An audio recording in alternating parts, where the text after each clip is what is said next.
राज्याचे मुख्यमंत्री एकनाथ शिंदे यांच्या उपस्थितीत ठाणे लोकसभा मतदारसंघाचे महायुती पुरस्कृत शिवसेनेचे उमेदवार नरेश म्हस्के यांच्या प्रचारार्थ पडवळनगर येथे नारायण कोळी चौक येथे काल सायंकाळी 5 वाजता निघालेल्या प्रचार फेरीत राष्ट्रवादी काँग्रेसचे प्रदेश प्रवक्ते, ठाणे व पालघर समन्वयक, ठाणे जिल्हाध्यक्ष आनंद परांजपे यांच्या नेतृत्वाखाली राष्ट्रवादी काँग्रेसचे महिला, युवक आणि विद्यार्थी पदाधिकारी मोठ्या संख्येने सहभागी झाले होते।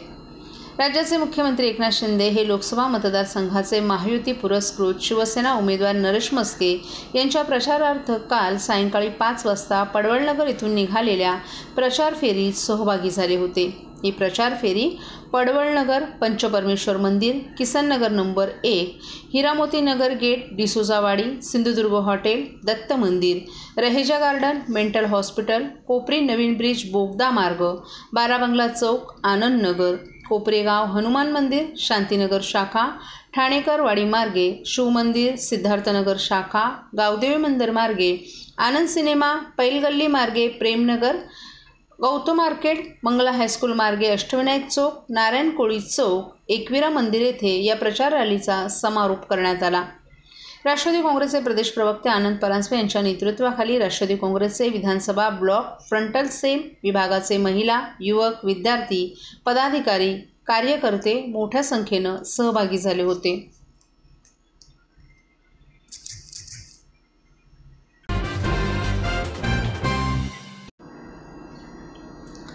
शरद पवार आणि त्यांचा राष्ट्रवादी काँग्रेस पक्ष यापूर्वीच काँग्रेस पक्षात विलीन करायला हवा होता। आपण ज्या वेळेला त्यांच्या सोबत होतो तेव्हा आपण त्यांना हा सल्लाही दिला होता। आता त्यांनीच आपलं मत व्यक्त केल्यामुळे भविष्यात पवारांचा राष्ट्रवादी पक्ष नक्कीच काँग्रेसमध्ये विलीन होऊ शकेल।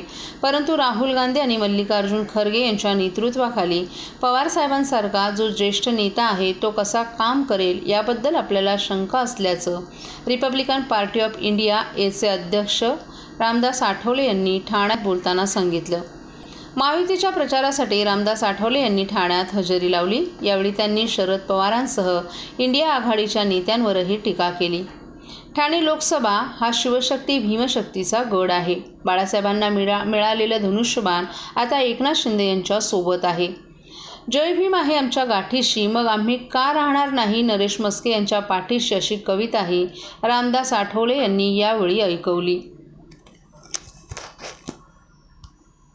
राष्ट्रवादी काँग्रेस जो पवार साहेबांचा आहे तो नक्की काँग्रेसमध्ये विलीन होऊ शकेल, पण राहुल गांधींच्या नेतृत्वाखाली किंवा मल्लिकार्जुन खरगे यांच्या नेतृत्वाखाली पवार साहेबांसारखा जो ज्येष्ठ नेता आहे तो कसा काम करेल याबद्दल आम्हाला शंका आहे। परंतु पाहूया काय होते ते। पण पवार साहेबांनी जे भाकीत केलेलं आहे भविष्य काळामध्ये काही पक्ष काँग्रेसमध्ये विलीन होती, देशामधला दुसरा कुठलाही पक्ष काँग्रेसमध्ये विलीन होणार नाही। झाला तर शरद पवारांचा राष्ट्रवादी काँग्रेस पक्ष आज काँग्रेसमध्ये विलीन होऊ शकेल।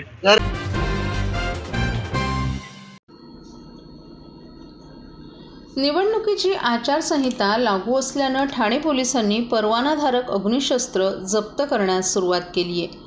ठाणे आयुक्तालय क्षेत्रात 4,457 परवानाधारक अग्निशस्त्र आहेत। त्यापैकी 3,748 अग्निशस्त्र पोलिसांनी जप्त केली आहेत।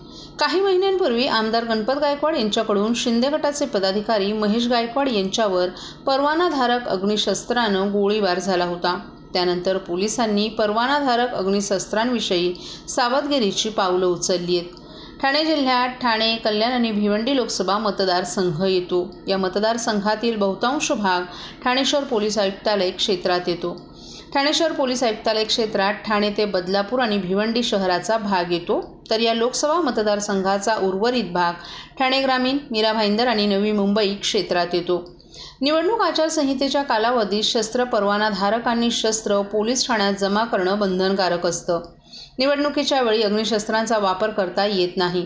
अग्निशस्त्र वापरणाऱ्यांकडून मतदारांवर प्रभाव पाडणं, धमकावणं किंवा मतदारांना एखाद्या विशिष्ट पक्षाला मतदान करण्यास भाग पाडण्यासाठी याचा वापर केला जाऊ शकतो। त्यामुळे कायदा आणि सुव्यवस्था राखण्यासाठी प्रतिबंधात्मक उपाय म्हणून तसंच निवडणुका निष्पक्ष पार पाडल्या जाव्यात म्हणून पोलिसांकडून ही अग्निशस्त्र जप्त केली जातात। ठाणे आयुक्तालय क्षेत्रात एकूण 4,457 परवानाधारक अग्निशस्त्र आहेत. त्यापैकी 3,748 अग्निशस्त्र जप्त करण्यात आली आहेत. मात्र असं असलं तरी सुरक्षेच्या कारणास्तव काही जणांना त्यातून वगळण्यात आले, तर काहींना सुरक्षेच्या कारणास्तव शस्त्र बाळगण्याची सक्ती आहे. बँक सुरक्षा रक्षक आणि सुरक्षा संस्थांचे सशस्त्र कर्मचारी, कर्तव्यावर असलेले सरकारी कर्मचारी आणि अंगरक्षक यांच्या सक्तीमुळे शस्त्र ठेवण्यास सूट देण्यात येते.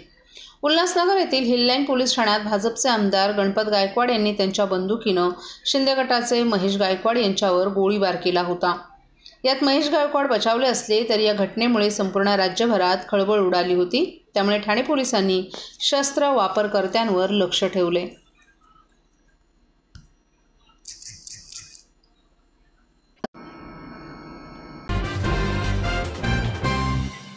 सर्व नागरिकांना आवाहन करण्यात येत आहे की सध्या डासांमार्फत पसरणाऱ्या डेंग्यू या आजाराचा प्रसार रोखण्यासाठी प्रत्येकाने पुढील प्रमाणे कार्यवाही करावी. डेंग्यू आजार एडिस इजिप्ती हा डास चावल्याने होतो. या डासांची पैदास साचलेल्या किंवा साचवलेल्या स्वच्छ पाण्यामध्ये होते. 8 दिवसांपेक्षा जास्त दिवस पाणी उघडे व साचून राहिल्यास त्यात डास अंडी घालतात. अंड्यांच्या अळ्या तयार होऊन पुढे डास तयार होतात. यासाठी आपल्या घरातील पाणीसाठे उदाहरणार्थ बॅरल्स, पिंपे, टाक्या, हौद, रांजणे इत्यादी दर आठवड्याला रिकामे करून घासून पुसून कोरडे करून पुन्हा भरावे. 1 दिवस कोरडा दिवस म्हणून पाळावा. पाणी साठ्यांना घट्ट झाकणे बसवावीत किंवा जुनी साडी, चादर, धोतर यांनी बांधून झाकून ठेवावीत, म्हणजे डास त्यात जाऊन अंडी घालणार नाहीत. घराच्या गच्चीवर, आजूबाजूला, अंगणात कोठेही पाणी साचू देऊ नये. भंगार सामान उघड्यावर टाकू नये. उदाहरणार्थ टायर्स, प्लास्टिक सामान, कुंड्या, टाकाऊ वस्तू इत्यादी. अशा सामानात पावसाचे पाणी साठून त्यात डेंग्यूच्या डासांची पैदास होते. घरातील कूलर्स, फ्रीजच्या पाठीमागील ट्रे हे देखील वेळोवेळी कोरडे करावेत. लक्षात ठेवा, नुसत्या फवारणीने डास घनता कमी होत नाही, तर त्यासाठी डास पैदास ठिकाणे नष्ट करणे ही आपल्या सर्वांची जबाबदारी आहे. कोणताही ताप अंगावर न काढता जवळच्या शासकीय रुग्णालयात मोफत औषधोपचार घ्या. अशा प्रकारे नागरिकांनी सहकार्य केल्यास डेंग्यूचा प्रसार रोखणे सहज शक्य आहे.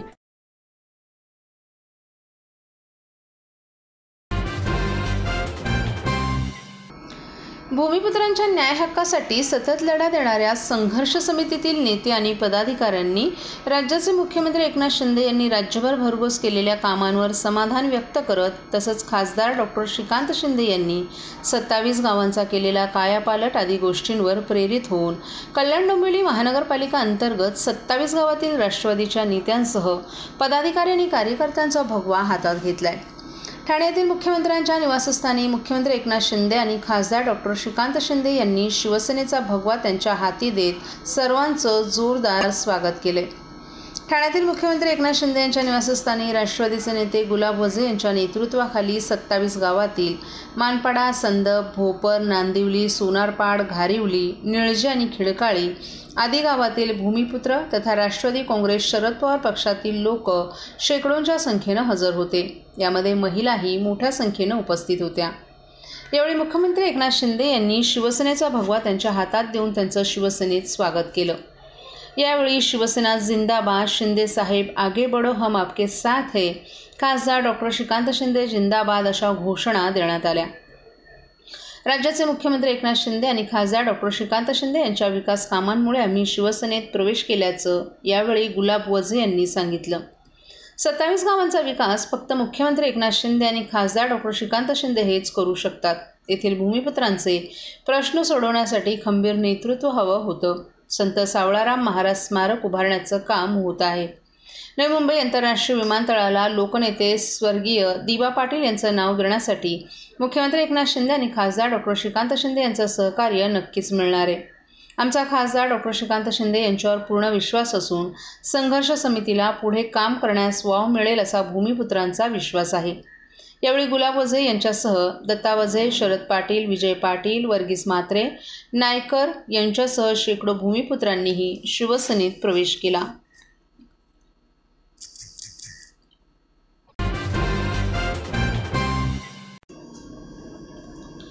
ठाणे लोकसभा मतदारसंघातून शिंदेंच्या सेनेचे उमेदवार नरेश मस्के तर उभाटाचे उमेदवार राजन विचारे हे निवडणूक लढवत असले तरी येथे मुख्यमंत्री एकनाथ शिंदे विरुद्ध माजी मुख्यमंत्री उद्धव ठाकरे यांच्यात खरी लढत असल्याचं बोललं जातंय। मुख्यमंत्र्यांच्या किल्ल्यात होणारी ही निवडणूक त्यांच्यासाठी प्रतिष्ठेची मानली जात असून हा गड राखण्यासाठी बैठका घेण्यापाठोपाठ आता प्रचार मिरवणुकांच्या माध्यमातून ते स्वतः मैदानात उतरल्याचंही दिसून येतंय। ठाणे जिल्ह्यात शिवसेनेचं आजवर वर्चस्व राहिले। शिवसेनेचे दिवंगत ठाणे जिल्हाप्रमुख आनंद दिघे यांनी जिल्ह्यातील घराघरात शिवसेना पोहोचवली, म्हणूनच आनंद दिघेंचा ठाणे जिल्हा शिवसेनेचा बालेकिल्ला अशी घोषणा दिली जाते। त्यांच्या निधनानंतर मुख्यमंत्री एकनाथ शिंदे यांनी जिल्ह्याचं नेतृत्व केलं। शिवसेनेतील बंडानंतर मुख्यमंत्र्यांना जिल्ह्यातून मोठं समर्थनही मिळालं। मात्र असं असलं तरी शिवसेनेतील बंडानंतर जिल्ह्यात ही पहिलीच निवडणूक होते। महायुतीच्या जागा वाटपात ही जागा आपल्याकडेच ठेवण्यास मुख्यमंत्र्यांना यश आलं असून या ठिकाणी त्यांनी पक्षाचे जिल्हाप्रमुख नरेश मस्के यांना उमेदवारी दिली आहे। जागा वाटपावरून भाजप आणि सेनेत नाराजी नाट्य रंगलं होतं। ते शमल्यानंतर आता महायुतीचे नेते प्रचारात उतरल्याचंही दिसून येतंय। मतदारसंघातून शिंदेंच्या सेनेचे उमेदवार नरेश मस्के तर उभाटाचे उमेदवार राजन विचारे हे निवडणूक लढवत असले तरी मुख्यमंत्री एकनाथ शिंदे विरुद्ध माजी मुख्यमंत्री उद्धव ठाकरे यांच्यात खरी लढत असल्याचंही बोललं जातंय। दोन्ही सेनेकडून ही जागा जिंकण्यासाठी जोरदार प्रयत्न सुरू आहेत। दोन्ही सेनेत आरोप प्रत्यारोपाची लढाई रंगली आहे। त्याचबरोबर आनंद दिघे यांचा खरा शिष्य कोण यावरूनही वाद रंगलाय।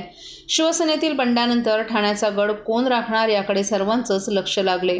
असं असलं तरी ठाणे लोकसभा मतदारसंघ हा मुख्यमंत्र्यांच्या बालेकिल्ल्यात येतोय, त्यामुळे ही निवडणूक मुख्यमंत्र्यांसाठी ही प्रतिष्ठेची मानली जाते। या निवडणुकीत विजय मिळवण्यासाठी मुख्यमंत्र्यांनी काही दिवसांपूर्वी बैठकाही घेतल्या होत्या। त्यानंतर किसननगर येथील प्रचार मिरवणुकीत ते सहभागी झाले होते। त्यापाठोपाठ गुरुवारी नवी मुंबई येथील बेलापूर भागातील प्रचार मिरवणुकीत ते सहभागी झाले, तर सायंकाळी ते कोपरी पाचपाखाड येथील मिरवणुकीत सहभागी होणार होते। यामुळे बैठका घेण्यापाठोपाठ आता प्रचार मिरवणुकांच्या माध्यमातून ते स्वतः मैदानात उतरल्याचं दिसून येतंय।